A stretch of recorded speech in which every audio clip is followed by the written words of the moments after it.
Hello, and thank you for dropping by the BeerPad. Joining me, as always, is my excellent co-host, the fantastic, the incredible, the phenomenal Marcus Beer. And he's Ray. No adjectives for me. No descriptives. Look, you're a legend in your own lunchbox, my friend. Yeah. You are, without a doubt, one of the nicest people I've ever worked with in my entire life. Oh, man. The fact that we've known each other for Decades. What seems like centuries, and we still catch up and talk and get on so well. And, late in our lives or later on in our lives and careers, we decided to do this. I mean, I can think of no higher praise that I like chatting with you.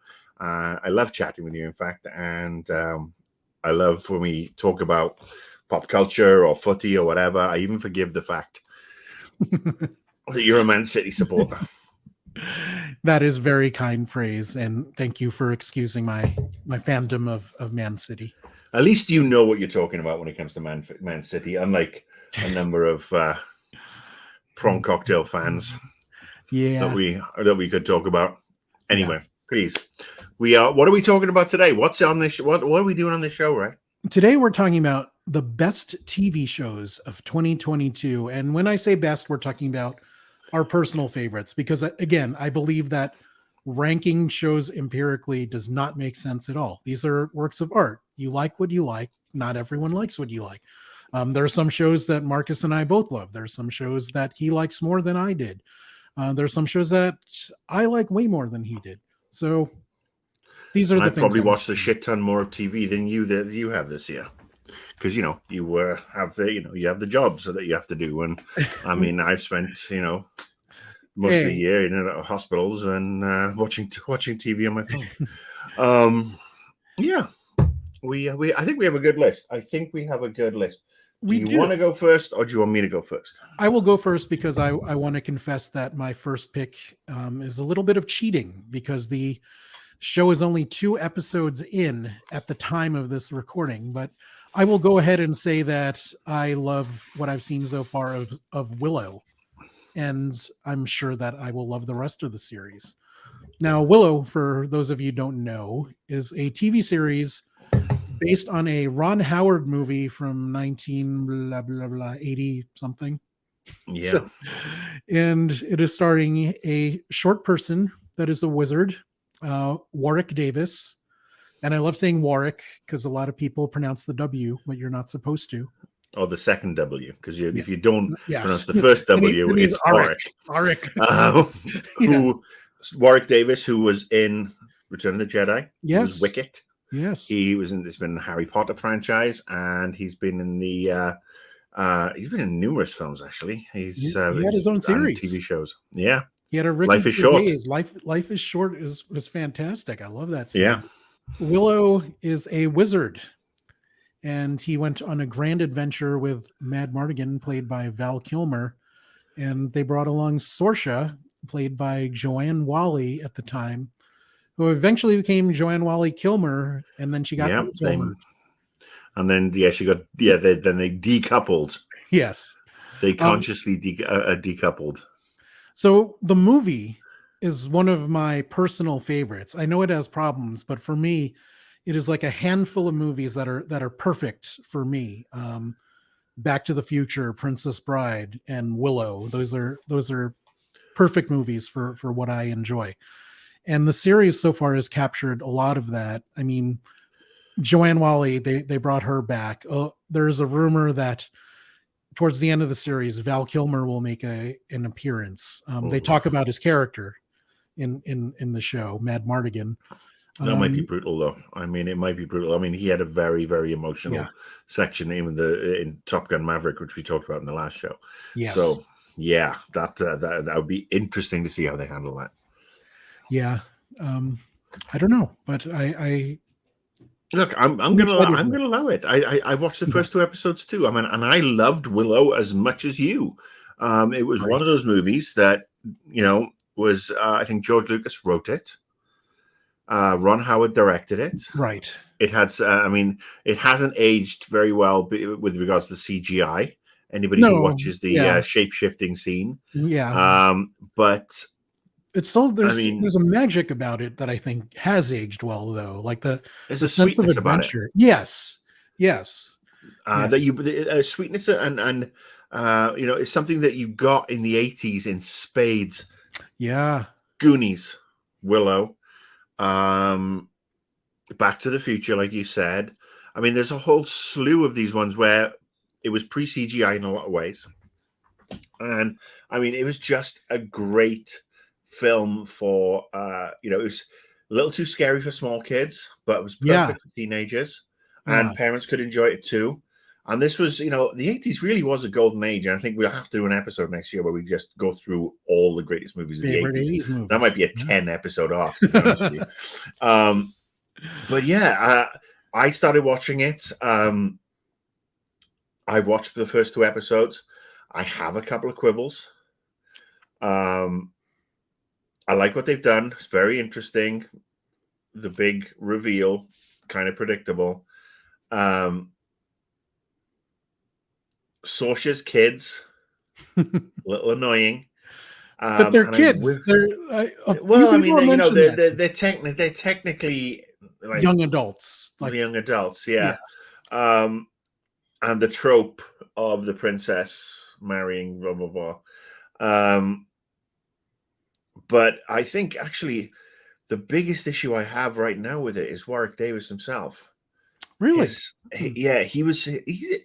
I would say he was a better actor in the original Willow than he is in this one. He seems a little more wooden. I don't know if he's having health concerns, but his delivery just feels a little wooden. And Willow Ufgood was just this great, hopeful character with a wife and 2 kids, and he wanted to be a magician. And now he's become the head.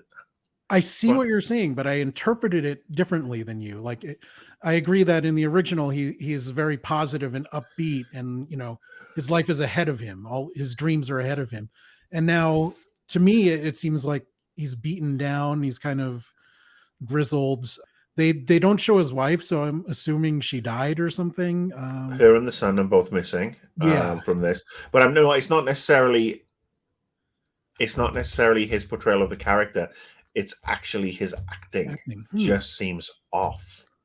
He's acting tired. That's what I got out of it. I don't know. Maybe he is, but I mean, his delivery is really wooden. Especially again, if you've seen him in the Harry Potter films and Life is Short, where he's playing a heightened version of himself. He's not playing himself; he's playing a caricature, and it just doesn't seem. Maybe he gets more into the flow of it. I'm looking forward to episode 3 and all the way through. I'm in it for the long haul. In fact, I want to go back and rewatch the movie, but I'm hopeful that it gets a lot better, but it's not as awful as a lot of people said, but it's I think part of it is I read the Chris Claremont Willow books that were not very good.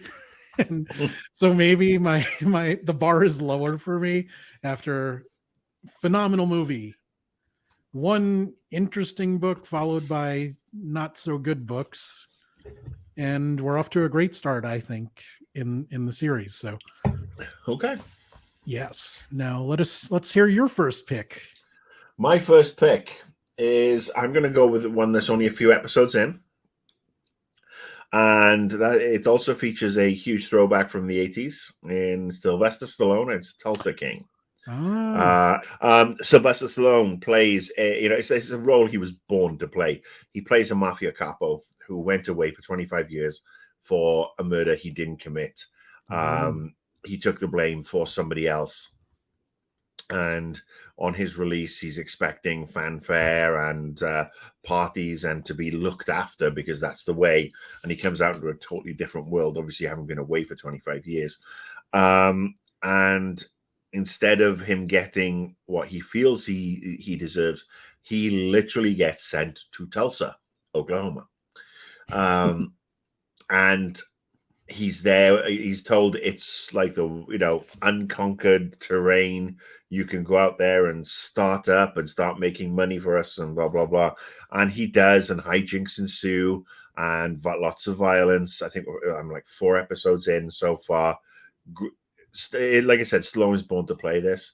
There's a couple of other really, just really good actors in there. His sidekick, the owner of one of the businesses he muscles in on. And it's just very, very enjoyable. It's got this great sort of like,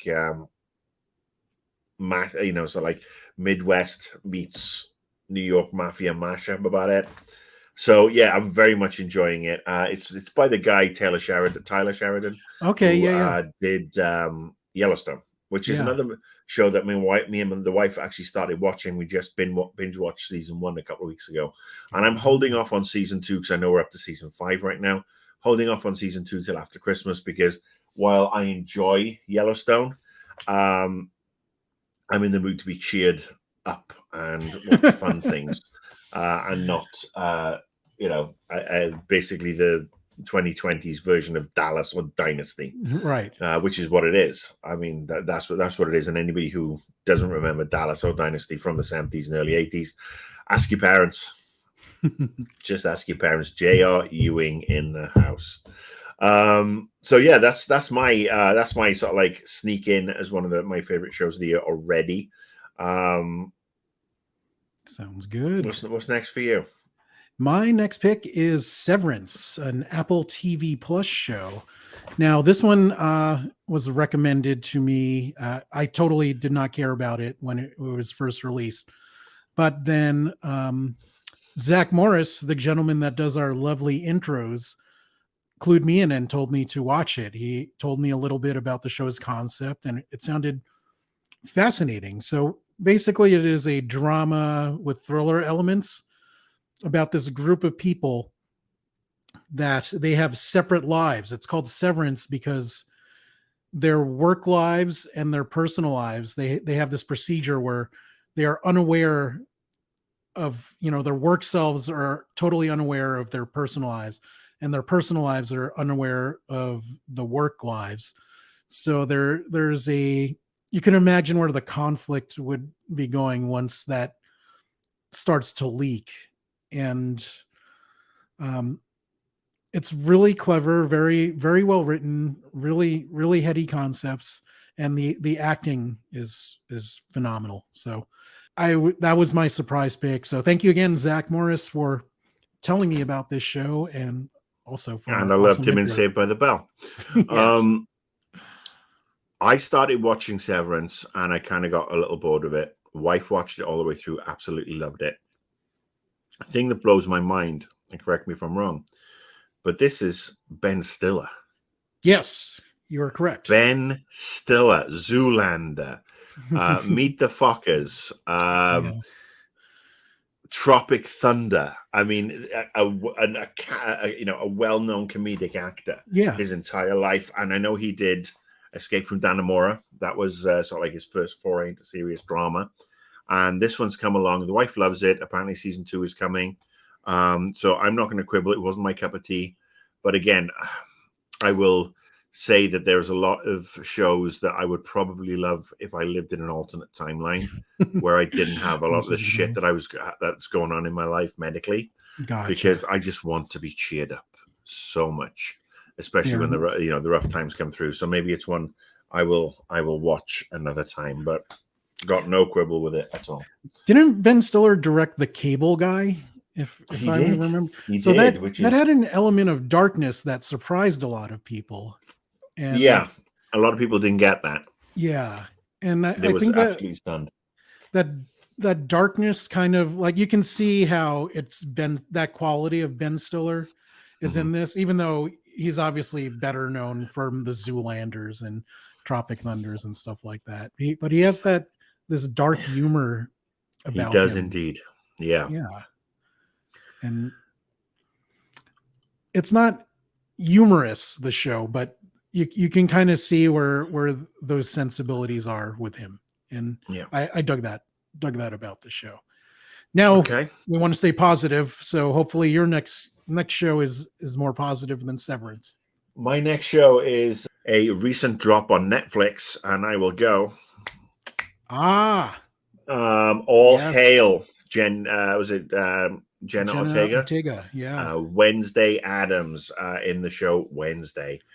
which is based obviously as a spin-off of the Addams Family, the TV series, the cartoons, the comic book or comic strip, which became a TV series in the 60s, and then was remade by Barry Sonnenfeld in the 90s with the perfect cast. I mean, that's still, to me, those two movies, Addams Family and Addams Family Values, are just the pinnacle of that franchise as far as I'm concerned. With Raul Julia as Gomez Adams and Angelica Hudson as Morticia, and Christina Ricci as Wednesday. A young Christina Ricci, yeah. And then there was the animated, the couple of animated movies. There was a Addams Family 3, which was supposed to follow on from the Barry Sonnenfeld ones, but didn't have any of the original cast in it, and just it made for TV trash. And now we have this Tim Burton helmed Alfred Goff and Miles Miller, who did Smallville and a bunch of other stuff, take on Wednesday as she goes to school. There's been a lot of unkind reviews about it where people have said, "Oh, it just feels like a WB show." It's not necessarily a bad thing because Smallville was great on the WB. Let's look at the Arrowverse on the WB. I like the Arrowverse, yeah. So people got kind of snooty about it. It's aimed at a younger audience, but it also works for older folks like me and the wife. We binged it, loved every single minute. Like I said, Jenna Ortega's fantastic. Gwendolyn Christie is in it, and she's brilliant. Oh, Christina Ricci is in it. Yes, she's brilliant. Catherine Zeta-Jones and Luis Guzman as Morticia and Gomez. They're the weak spots, to be honest with you. They don't crackle with the chemistry that you had in the between Angelica Houston and Raul Julia. They had chemistry. They had this dark, delicious, dangerous chemistry. But thankfully, it's not about them. They're in it not so much. But yeah, Jenna Ortega, what a star! I mean, seriously, she owns this. And there is one scene that you can find it on YouTube, but Netflix have put it out there. It's a dance scene at a prom at this school, because obviously the whole premise is she goes to school, things start happening, people are dying. It's a murder mystery. It's basically Wednesday Addams Goes to Hogwarts American style, which is not necessarily a bad thing. No. And there is this one scene at this kind of prom-esque thing where she does this dance as Wednesday, and she choreographed it herself. Apparently the day she performed it, she had COVID. Oh wow. So that's worth the price of admission alone. It's a great series. It's got a really good end, so full of humor. Doesn't take the character. I mean, the temptation would have been to take this character that's so dark and antisocial and make her super perky, and just, this is her journey. She becomes, saves the day, and everybody's so happy, and she's like bright and perky, and it just takes it too far away. And no, they've got this thing that Taika Waititi doesn't understand called restraint in how they do the character. She is absolutely fantastic. Well worth just watching. Because she just owns the part and the show. She actually took direction from Tim Burton, and he said, "Do this take without blinking," and so she did that for the entire season. So you watch it; she is not blinking, and she's just brilliant. I mean, she just really carries the character. So yeah, that's one that I thoroughly recommend, and everybody should watch. Again, because it's brilliant, and so is she. And it recently beat Stranger Things to be the most streamed show weekly numbers on Netflix. So yeah, everyone I know that has watched the show has raved about it and loved it. It is on my binge list for the holidays, so I'm really looking forward to that. My next pick, moving on, is a show that I know that we both enjoyed. The sensational She-Hulk on Disney Plus. Now, what I loved about this show is that it blended elements of the 90s, the aughts, and the 2010s comics, and they really modernized a bunch of it. They did the things the the wall breaking, the fourth wall breaking, third wall. I don't know. I forget. The fourth estate, fifth dimension. The fourth wall. I forget. Yes. So Yeah. she does all that in the show, which is She great. being the amazing Tatiana Maslany from Orphan Black. So good, so good. But also they implemented things like, you know, social media, which weren't in the comics that I enjoyed back then, but they implemented that into her storyline. And I like that the stakes weren't, you know, so many of the Marvel shows were about saving the city, saving the universe. Like, I like that they gave her a lot of her work life and her dating life, and it showed what it was like to be someone with powers that wasn't trying to be a superhero. Like, this whole thing was an accident for her, and it wasn't what she was looking for. The humor, the action, and just the tone. I think it's most, probably along with one of my other picks, I think it's one of the most original TV shows in the MCU. You know, the way it started with Falcon and Winter Soldier, which I enjoyed, but it was more of the same to me. So I like that they went in different directions. You know, WandaVision was really different, you know. Loki. WandaVision and Loki, I think, from that first batch were the two totally stand out off the wall.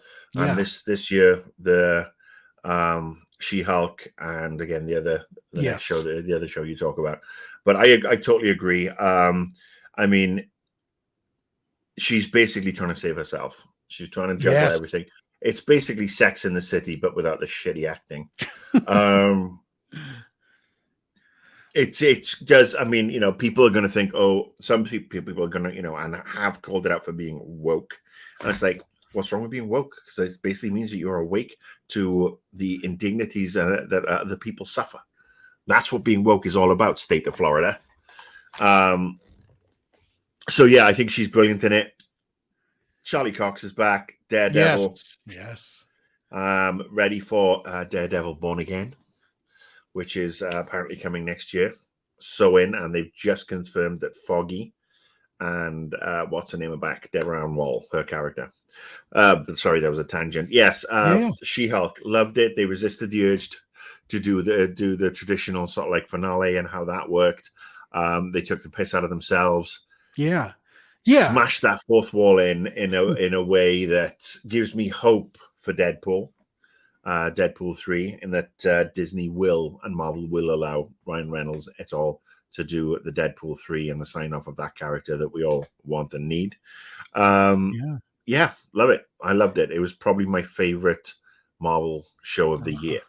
See, one of the things that stood out was the supporting cast was phenomenal. You know, you had her best friend / coworker that was a great character. One of the other assistant lawyers, Pug, I thought he was fantastic. Tim Roth, man.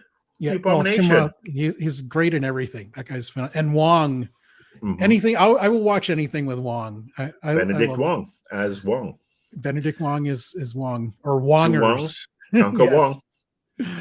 What was that character's name that was in that one episode? You know, the ditzy girl that kept calling them Wongers. I thought that character. Oh, yes, it's literally the girl you wish you never met at a party from SNL, but more charming. She grew on me towards the end, like a fungus. Yeah. So, but she's along those lines. But great show, great cast. Yeah, great show. Watch it. Absolutely. I hope we get a She-Hulk season 2, because apparently that's up in the air right now. So, really? Come on, Kevin Feige, give us number 2. Yeah. My next choice, HBO original, Tokyo Vice. Based on the book, where it basically follows a young American who becomes a reporter in Japan. He goes to journalism school in Japan, graduates, and becomes a crime beat reporter. And this is in the late 90s, early 2000s. And it's basically it basically shows, gives you a look into the world of how the crime reporters are really embedded with the police and the things they have to do as part of Japanese culture. And to see this tall white guy, trying to blend into that. It's got a great cast. It's just really, really good. Now, I've read the book, Oh, okay. And the book is actually so much more than a TV show, because obviously they've had to cut stuff out. We know we're getting a season 2 of that, so it's actually a lot. I recommend watching it and get ready for season 2. Apparently, some of some or a lot of the book is fabricated, because if you look at it online, there's a whole controversy. But yeah, God, I can't remember the name of the kid who actually plays the main character. It's a very strange first name. Hang on. Hello, internet. Yeah. Let's see. Oh, Jake Adelstein. Adelstein is the name of the character. Where's the cast? There you go. Ansel Elgort. Oh, yeah. Ansel Elgort, which is just a really bizarre name. But then they've also got Ken Watanabe in there as well, who plays Detective Katagiri. So Jake Adelstein is the main character. Katagiri is the member of the Tokyo Police Force who becomes his kind of mentor, and they start working on various Yakuza-related crimes. But yeah, I thoroughly recommend watching it. And if you don't want to watch it, read the book. Book is absolutely brilliant, really entertaining, made up or not, really entertaining. And that's one of my picks for favorite of the year. In fact, I would say it's probably just a little too short. That series, they could have gone for a few more episodes very easily. Is Ansel Elgort, is he a Baby Driver? Is that the... Yes. Okay, yeah, I remember that guy now. Yeah, I did not, the show was not on my radar at all, but now I am intrigued. So everything, all episodes are on HBO Max. Done. What's next, my dear?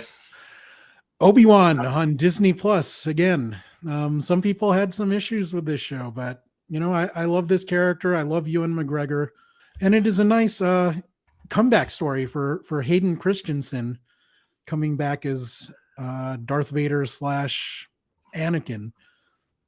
And I like this movie, or I love this series. It's, some of it is slow. Some people say it's plotting, but I want to say it's more deliberate. The fight scene between Obi-Wan and Vader, they did so many interesting things. Like there's a point where his mask is cracked, and at times his voice sounds like Darth Vader, that James Earl Jones voice, but at other times it's Hayden Christensen's voice. Depending on if it was, the good side or the bad side, the red lightsaber would reflect on the mask, or Obi-Wan's blue lightsaber would reflect on it. So they did really interesting things like that, which I thought were tremendous. And you did not like it. It's not that I didn't like it. I wanted to see this so badly. Problem is, I'm getting tired of prequels, and I think we discussed this a couple of weeks ago. Problem with prequels is you've got no dog in the end game, because you know what's going to happen down the line. And the way they base this whole thing around young Princess Leia felt superfluous to me. We didn't need her. She was annoying as fuck. She didn't need to be in the show. And, no offense to the actress. It's just the way they wrote her. She's a brat, and she doesn't need to be in there. And she's getting in. It just feels like a cheesy 80s TV show in the way when the Leia character's on screen. Now, having said that, Ewan McGregor is great as Obi-Wan. Hayden Christensen, who has just bought a house in Altadena where I live. So my neighbor, Hayden Christensen. Darth Vader's my neighbor, yo. He's back and he's great. Moses Ingram as Reva. She is standout. Absolute standout as far as I'm concerned. But yeah, Moses Ingram as Reva, the Inquisitor. She's fantastic, and I really hope we see more of her in going into season 2, sorry. But it just felt they picked the wrong storyline. I didn't need to see another Skywalker or Leia Organa, as she is in this one, being chased across the galaxy, because anytime you do that, it falls into the standard prequel malaise and miasma that we had with Star Wars, where the prequels just did a disservice to the original trilogy. where it's like, oh look, C-3PO and R2 have turned up in this one, and now they're in this movie too. And there's like, oh, so apparently Chewbacca's in the third movie, and it's like we didn't need it because the original trilogy was so perfect. You could have told some amazing stories in the prequel.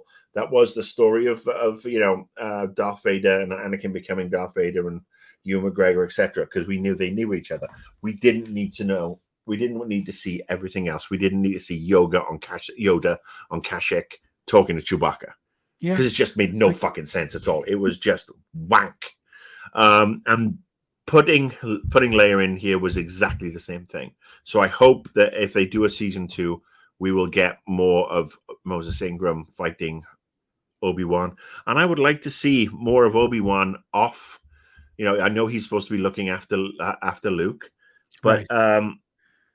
Yeah, I'd like to see him in more sort of peril where the show flies when he is doing stuff to save other people, and you see him coming out of his shell where he didn't want to be a part of anything. You see the drudgy job he does, him becoming Obi-Wan that we knew. You were not captivated watching him make sashimi? Come on. No, I wasn't, bizarrely enough. But watching him trudge day by day and then only to do that to see Luke, that made sense. Yeah. But then to throw Leia into the mix made no sense whatsoever. That was just it. But I thought the cast was great. I mean, Flea's in it from the Red Hot Chili Peppers. Yes. As that threw me Vect off. Nokuru. I did not, because I kept thinking of him like, why is Flea kidnapping Princess Leia? It's the same as seeing Ed Sheeran in Game of Thrones. Just no. Yeah, but Moses Ingram is fantastic in it, and screw all the haters and all the racists who gave her so much shit. She's an absolutely baller actress. There's a point you brought up with how you didn't like Leia being, bratty and an impetuous kid. Now, a lot of people criticized the character of Reva for being, rash and impulsive and bratty, but I don't think they realize how young she's supposed to be. Because if you think about how old she was at the temple when the youngling slaughter was going on, and we're in spoiler territory, but we didn't need that and Leia. We could have had Reva and her petulance, which was very similar to Anakin's petulance in the original trilogy. Right, but it's supposed to be, and people were and that's fine. But we didn't need Leia. Yeah, Leia was superfluous the entire plot. She was a MacGuffin. She was the Riri Williams of this particular show. But I don't feel. I feel sorry for the kid. I mean, the kid's obviously a great, talented young actress who's obviously going to, probably go very, very far. And I blame the showrunners on this one. I think they screwed the pooch. But the point I was trying to make is I think some of the criticisms for Moses Ingram were unfounded because she was playing the character accurately, I thought. I think a lot of the criticism came from the fact that she was a woman of color, yes, in a prominent role in the Star Wars universe. And we know, unfortunately, that the Star Wars universe, after seeing what happened to John Boyega and to the Asian actress, Rose Tico, that's her character name, Rose we know there's a bunch of fucking racists, and I apologize for not getting the names right. I'm not racist. I'm just addled from the cancer drugs I'm on. My memory's gone shot to shit. But yeah, Star Wars fandom can be so fucking toxic, and shame on every single one of them who attacks a person of color. And yes, I'm being, call me woke if you want. I just don't like to see talented people who are given their all hammered for the color of their skin or the gender. Especially from a bunch of no fucking dick neckbeards who cannot do anything with their lives other than, sit there and smell bad. But yeah, if you want to put Obi-Wan in, I'll agree with you under protest. I am going to go with my next one, which is another Hulu exclusive. Not that I'm sponsored by Hulu. But this one has a couple of Academy Award winners in it and is about the rise and fall of a co-working space with Anne Hathaway and Jared Leto. And it's WeCrashed, the story of WeWork, or WeWank, as I used to call it. Because my wife used to have offices at WeWork in Pasadena Uh-huh. until it just went all tits up, and COVID came along, and the customer service went out the window after COVID, or not after COVID, but I mean just trying to get stuff together. A great show, a great series about excesses and how idiots and their money are so easily parted. If you've got the spiel, which is why Ray and I, unfortunately, are exceptionally poor. We don't have the spiel to bullshit these people. I mean, there's that Netflix show about Anna, what's her name, Anna Delvey. That's another one. Yeah. I mean, 2022 was the year of the con artist in a lot of ways. You had the Dropout as well with about Theranos. There were 2 Theranos movies, weren't there? I think there was just one. There was one with the girl with the golem eyes. Yeah. But I didn't see this. I didn't see a second one. That's the only one. The only one that I saw. But yeah, I mean, it just basically goes to show that if you cuckoo enough and you can bullshit people enough and be so charismatic, you can get as much money as you want. And it's crazy that these 2 characters are out there living large on a $1 billion plus or $3 billion plus, whatever it was, settlement for something they ran into the ground. It was basically a Ponzi scheme at the end of the day. And again, this is as somebody who went to WeWork on numerous occasions because of the wife's office. And there were really, really good people working there who got screwed over. I'm talking local at Pasadena. And so, yes, I mean, the communal working thing is obviously deader than dead now because of COVID and the flu pandemic and whatever else is next. But it's a really entertaining thing, even if it's just to watch the banks get hosed because, all the money grabbing bastards. And that's the only other reason I watched the Anna Delvey thing because, again, she's a total grifter. But that was a great show as well. So I totally recommend that one as a tangent. But yeah, WeCrashed. Recommend it. There was another Elizabeth Holmes project that Jennifer Lawrence was attached to, but she backed out of it that was reported in early November. Yeah. That would have been interesting. I mean, we didn't need 2 Theranos. Right, but aren't there usually situations like that? There are 2 movies of the same. Yeah, genre. normally, or 2 TV shows. I mean, somebody's done one about the guy who ran Uber. That one died of death because, and that was with what's his name from Third Rock in the Sun. Right. Mr. 3 Names, whatever his name is. Yeah, Joseph Gordon-Levitt. Yes.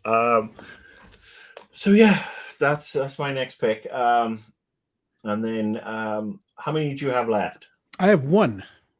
I have 1 too. So before we go to that one, yes, I got a funny feeling we might be looking at the same one for probably one of our favorite ones of the year. No, we are not. I don't think. I have 1 left, and you have 1 left. Yes, mine is about a girl. Yours is about a boy. Oh, that's right. Yeah, that's right. I want to throw an honorable mention out to 2 shows. Okay. Stranger Things, season 4. Much stronger than the previous seasons. Really entertaining. Could have done without all the Russia shit. And Reboot, again on Hulu, but it's got Keegan-Michael Key in it and Johnny Knoxville and Judy Greer and Paul Reiser. And it's about a reboot of a fictional early 2000s comedy show. It's full of swearing and nudity, and it's just funny as hell. Lots of little twists and everything. Thoroughly recommended. I hope it gets season 2. So that's my mention, my honorable mention. So you, sir, gimme your give the world. Okay, world, you're ready for this? Y'all ready for this? My favorite show. My favorite show of 2022 is another Disney Plus pick. I just Sex in the City. 4 of my 5 picks are Disney Plus, but for me, Ms. Marvel was far and away my favorite television show. It's based on one of my favorite comics. The G. Willow Wilson comics are some of my favorites in the last 20 years. Wonderful character, wonderful original character. You said before how some nerds, for whatever reason, have a problem with a woman of color, being a lead in a movie or TV show for nerds. So we have that element. Add to that she's also a Muslim, young female of color. And there were some people that hated this show before it ever came out, but we call them assholes. Yes. But it really captured a lot of what I loved about the comics. And it was such a thrill for me to see it on my TV screen. And I loved seeing these characters come to life. Of course, there are some differences. There are things that were more modernized naturally. And there are some things that were, I guess, sped up because this is not a written form where you're going to have X amount of issues to tell this story over the next couple of years. You don't know if you're getting a second season, so they needed to fit certain elements in. Well, we know that she's in the Marvels. Yes, she's in the Marvels with Captain Marvel and what I'm assuming is Photon. Yeah. So we know that Iman Vellani rides again. Yeah. And it's just, will we get a season 2 of this, or will she just go straight to being a young Avenger or whatever? Right. So if I may, yeah, I will say I totally agree with you that this is an excellent TV show. Would have been on my list if my list could have been a little longer. Yeah. Did drag a little bit in the middle. Yeah. Some of the flashback scenes, just a little bit. Yeah. Some of the, especially the annexation stuff.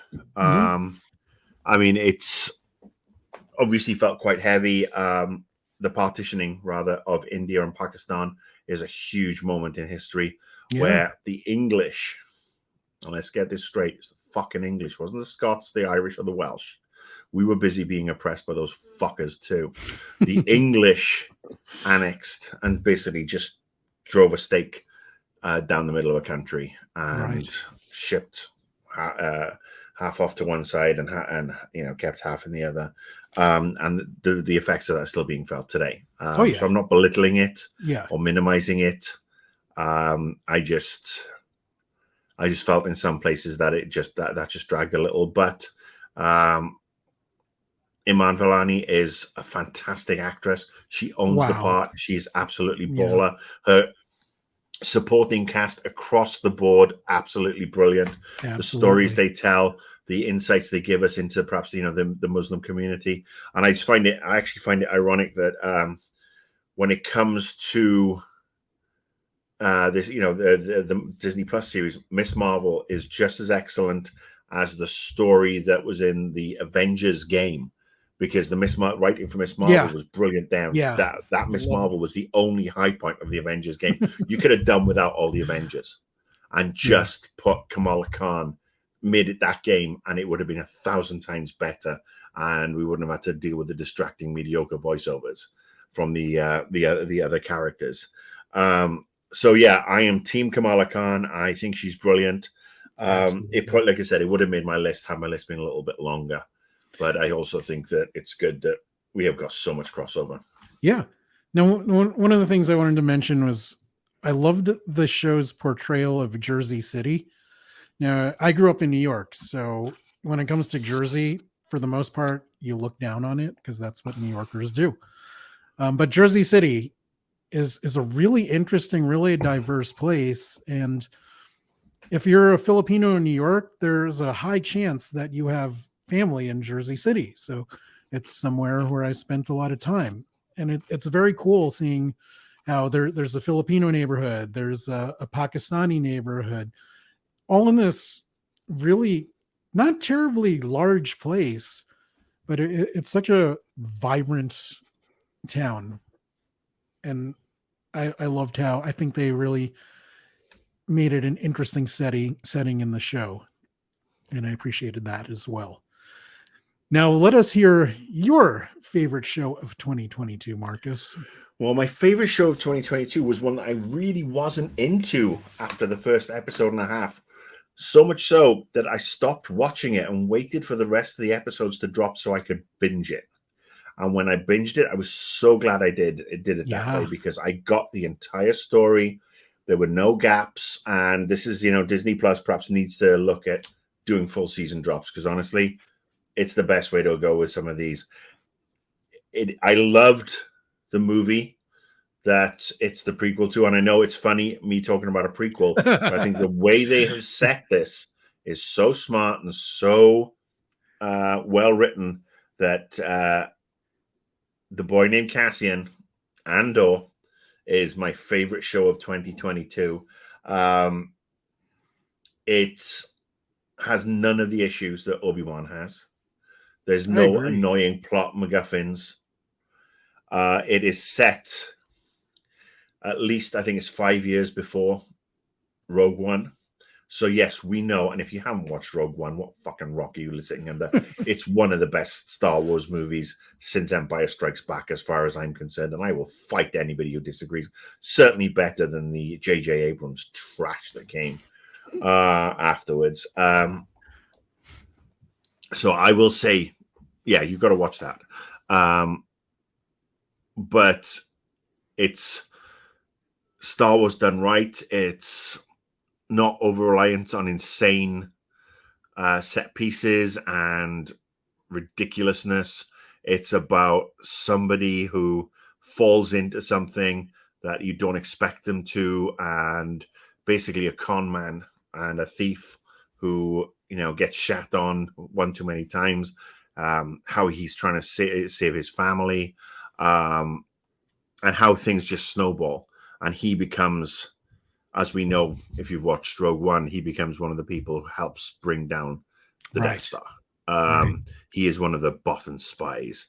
But yeah, it's just a great show. It was filmed in the UK, in the Lake District.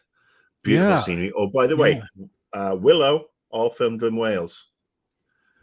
Every single bit of it, from the internal studios to every single external, that's my homeland. That's my old tiny country, 3 million people, 9 million sheep. But yes, back to Andor. It's such a great cast across the board. Diego Luna, Bill Skarsgård.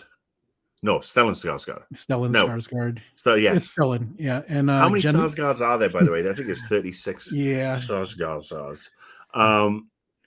But Genevieve, no, it's just what's her face, who plays Mon Mothma, I thought was fantastic. Yep, she was great, and you know what? We're gonna give them the shout outs they deserve. So O'Reilly, is that right?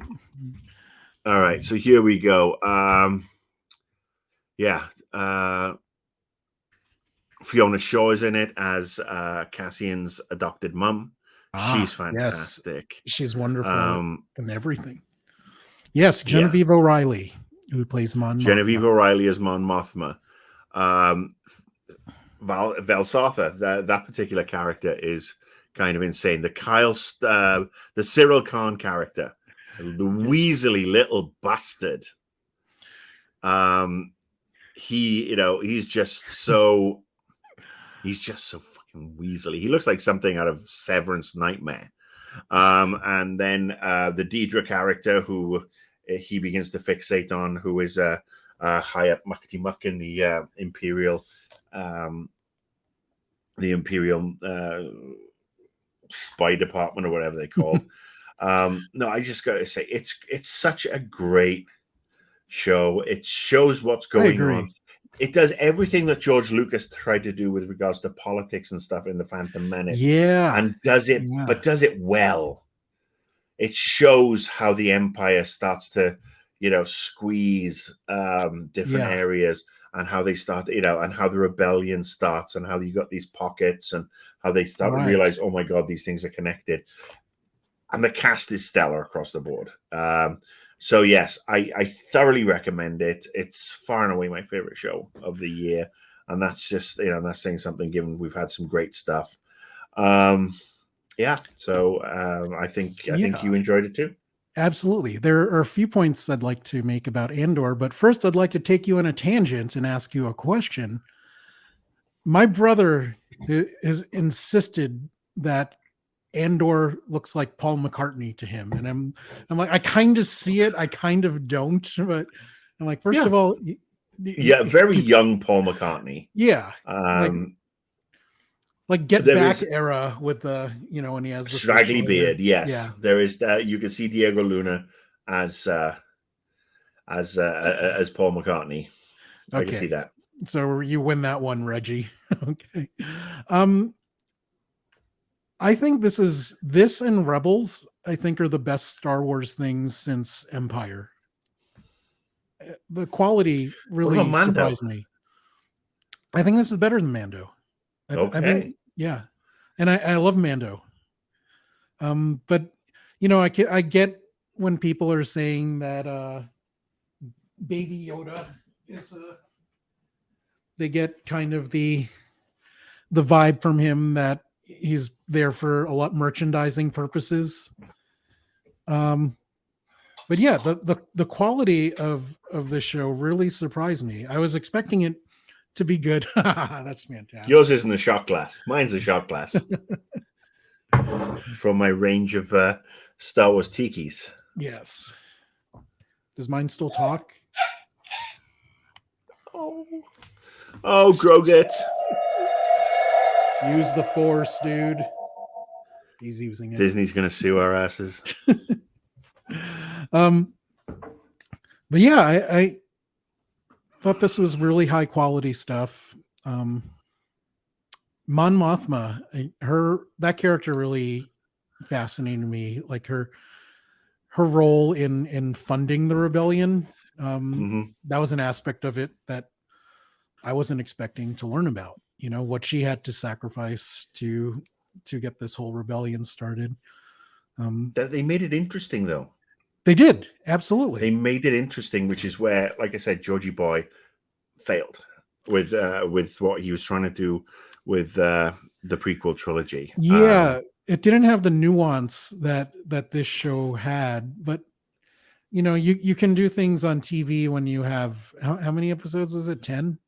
I say 8 or 10, 8? but yeah. So I will say what the thing that this did that it didn't fall into 12 episodes. 12 episodes, by the way. It didn't fall into the trap that one we talked about earlier, where Obi-Wan did, where it's like we have to have a shout back to this, or we have to put Princess Leia in, and blah blah blah blah. Because it wasn't Skywalker adjacent, or there were no Skywalkers in there. Yeah. Vader. There's no Vader in it. Yeah. You don't see Darth Vader, and sorry, spoiler, but you don't see Vader, you don't see C-3PO, you don't see R2-D2, because literally all it's become with the movies. I know it's like they framed it at the end of it's the Skywalker saga, but Jesus, look at that crossover. It's just too much. And that's, the Mando season 1 and 2 did that really, really well. And when they did touch on something where we saw a certain character appear at the end of season 2, and that worked because it was the exception to the rule. Some people didn't like that, though. So I think, look, it was a fanboy moment, and everybody fanned out at it. Great. Book of Boba Fett didn't quite carry that off, unfortunately. Book of Boba Fett was very disappointing in a lot of ways, but Andor doesn't fall back on any of those tropes, any of those safety harness-y, crutchy type things. And I think it does everything so well that it gives me hope, that if and when we get a season 2, and it will take us up to the start of Rogue One. But I mean, you also look at the fact that Saw Gerrera's in there and how brilliant he is. And then, there's just so many great character actors in here. Right. And I think they all just do so well. And seeing Saw Gerrera before how you see him in Rogue One and Yeah. what he becomes is really cool. Now, why do you think this and Rogue One work for you, where in general you don't like prequels? What is it about this show and that movie that made it enjoyable, where prequels generally fail for you? I think because they told it from a different angle. The weakest spot for me on Rogue One was seeing Leia at the end. I didn't need to see Leia because CGI was bad anyway. Didn't need to see Leia at the end. And Vader being in it was great because it came in. Right. He wasn't expecting it. Boom, boom, boom. That's it. And then we know where it goes next. Right. But it's not a prequel on a bunch of characters we already know. Ah, I see. This one, we know Cassian Andor, and we know where he ends up. But we know where he ends up 5 years down the line. Right. But because we don't know anything else about him, we get to enjoy the journey of how he gets there. Right. Obi-Wan is so established in our psyche from A New Hope on, if you ignore the prequel trilogy. But I mean, Obi-Wan appears in 6 Star Wars movies in various shapes, in 2 different acting incarnations. Right. And now the TV show. So we know Obi-Wan and Vader fight. We know that Obi-Wan is going to survive. And yet they try to inject this urgency into it, this sense of danger. We know he's going to fucking survive. We know he's not losing a hand. Sure, but we know Andor... every time Princess Leia runs off. But I mean, that's the thing. Andor, we know Cassian Andor survives to get to Rogue One. But Cassian Andor is and probably Saw Gerrera. They're the only 2 characters that we know. Well, Saw Gerrera is minimal in the movie. In the movie, and he's perhaps a little bit more in this one. But Cassian Andor is, he's the only one we know, and so we're invested in all these other things, and we don't have to worry about. Yes, we know how it's going to get down the line in 5 years' time, but his journey is way more interesting than them having to continually retcon a character who is part of the modern lexicon when it comes to Star Wars. See, I think that's why I liked learning about Mon Mothma, because if you only know her from the movies, it's just this lady that gives solemn speeches over a computer monitor. So for about 20 minutes, for about 20 seconds. She's in it. She's in Return of the Jedi for what, 20 seconds? Yeah. Or you see a little bit of her, I think, in one of the prequels. So look, I've not watched the cartoons. I don't watch Bad Batch. I haven't watched Rebels. I haven't watched any of the cartoons. I probably should at some point. I just haven't. I mean, I cannot recommend Rebels highly enough. I think we've had this discussion before. I'm so just not. It doesn't float my boat, and I'm really happy with shows like this, the live action shows. This took me back to Star Wars, to Lucas's Star Wars. It was filmed with practical effects on sets, no fucking green screen. Yeah. Because they have that bubble dome that they use for the majority of Star Wars show filming, and this was way more on location than and looks Obi-Wan. Great for it. Yeah, it really does. I appreciate that, but that just speaks again to how high quality this show was, and I was not expecting something this good. Know me. All right. I think that's us wrapped now. What have we got coming up next, Ray? We have a couple of discussions coming up. We're going to talk about our favorite games from 2022, and we're going to be talking about what's next, the TV shows, games, and movies that we're looking forward to in 2023.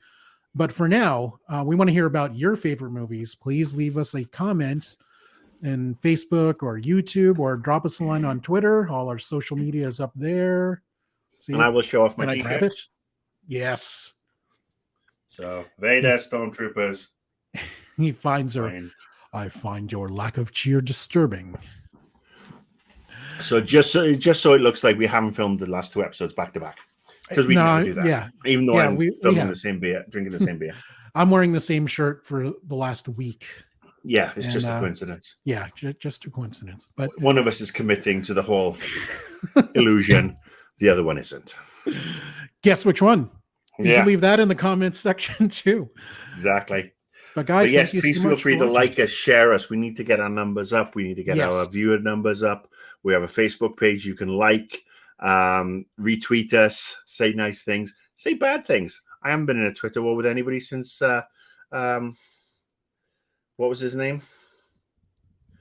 Oh, which time? There's so many. I haven't been in a really good Twitter war in such a long time. Well, we should have promoted when you were talking shit about Nintendo. That would have started all kinds of wars. No, that's just old hat. I've been talking shit about Nintendo for 20 years. I've mellowed a little. I've mellowed. You have. Anyway, anywho, but it'll be interesting to see what we think the best games of the year are.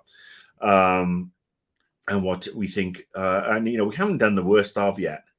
So I think we should do that early next year. We should do the worst of, because I can crack some knuckles on that one. You can. It's hard for me to do that. I generally. It's not meant as a diss to people who worked on it, but sometimes. Yeah. I've worked on shit. Same. I have worked on some shit. Some would say my entire career is built on shit. So no, you gotta take the rough with the smooth. And there are certain games, movies, and videos. Movies, games, and TV shows. Nobody knows what a video is anymore. They don't rent them from Blockbuster. There's some shit that needs to be called out. Just like you called out Pokemon, Ruby and Sapphire and Toilet, or whatever the hell it was, a couple of weeks ago. So, technically, those are graphics and coding issues, but the content, I think, is great. But as Marcus was saying, you take the good, you take the bad, you take them both. And there you have the BeerPad. Oh, very smooth.